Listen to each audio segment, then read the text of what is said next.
Dès la rentrée, un cas positif dans une classe et ce sera cours à distance pour les élèves non vaccinés. Les collégiens et lycéens vaccinés, eux, pourront continuer à suivre les cours en présentiel. C'est du chantage à la vaccination, dénonce le porte-parole du Rassemblement national, Laurent Jacobelli. C'est une obligation vaccinale déguisée, car la menace qui pèse sur les parents d'élèves, c'est eh bien s'il y a un cas de Covid dans la classe ou dans l'école, votre enfant reviendra chez vous. Et donc, il sera en marge de la scolarité. Mettez-vous à la place du gamin qui va être retiré de sa classe, montré du doigt, tout simplement parce que ses parents ne l'auront pas vacciné. Ça commence à ressembler farouchement à une chasse aux mauvais Français. Condamner un enfant parce qu'il n'est pas vacciné, ça devient de plus en plus inhumain.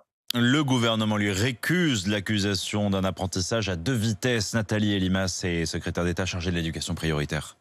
Ce protocole, il a une seule vocation, c'est restreindre la circulation du virus. C'est fortement incitatif, c'est vrai, c'est protéger finalement le collectif. C'est une formule plus souple que celle qui était appliquée jusqu'alors, puisque dès lors qu'il y avait un cas positif dans la classe, eh bien c'était tous les élèves qui étaient isolés. Dire qu'on met en place une école à deux vitesses, je ne suis pas d'accord. Si on doit parler encore une fois d'une situation à deux vitesses, eh bien ce serait précisément celle-ci, de refermer nos écoles avec tout l'impact que ça aurait sur nos élèves et notamment sur les décrocheurs.